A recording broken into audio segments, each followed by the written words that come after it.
fake a knife. You look at the person,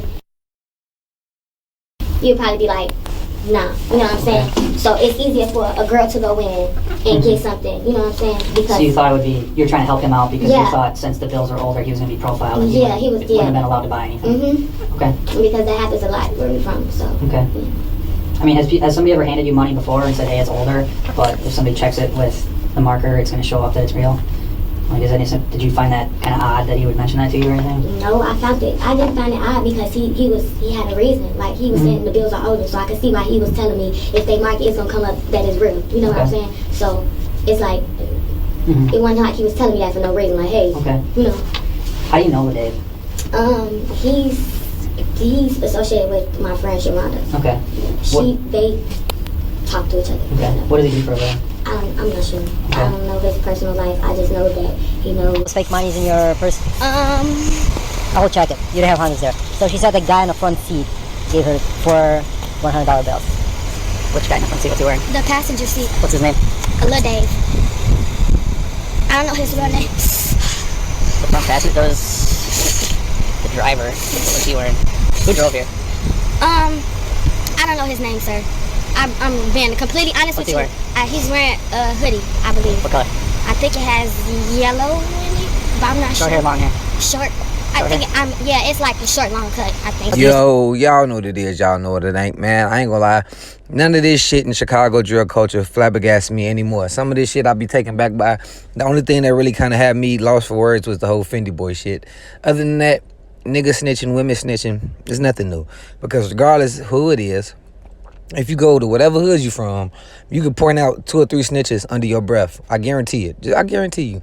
So the main thing that stands out for me with this, because if you watch this video, the whole thing in its entirety, I sped it up a little bit just in case, because it was this bitch ass nigga I grew up with asked me to share his butt naked drive video, and it gave me a strike because he thought I ain't shut him out. A little faggot shit, but when I don't know. So I sped this video up a little bit just to avoid that.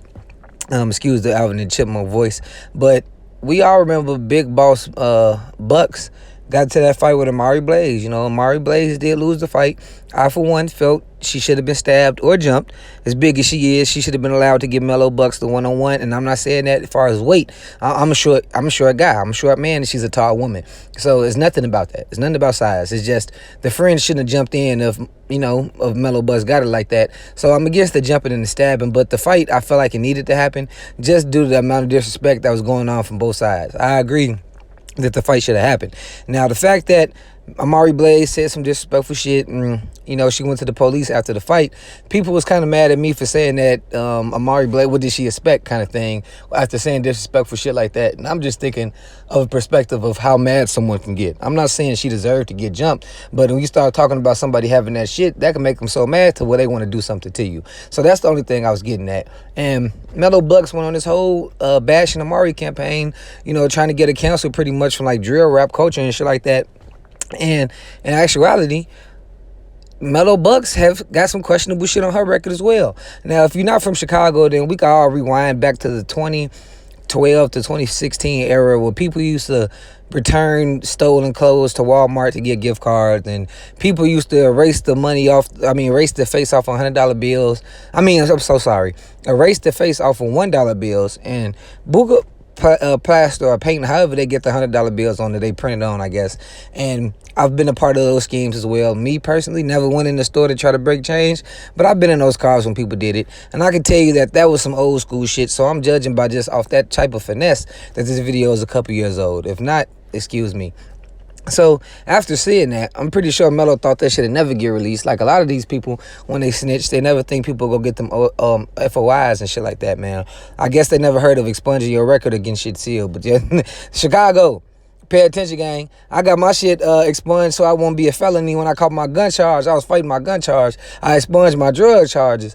And so I got, bam. That taught me right there a whole different lane that niggas in the hood don't know. They don't tell you you can get 14 probation and little misdemeanors and shit like that then result in a felony expunged off your record. Hey, holla at me for that shit. So after seeing what I'm seeing, the conclusion that I can leave y'all with today is uncancel Amari Blaze. No more rat comments on her shit. I'm not saying flood Mello with that shit, but at least give her the same benefit of the doubt. Get in the comment section and let me know what y'all think below. I'm gone.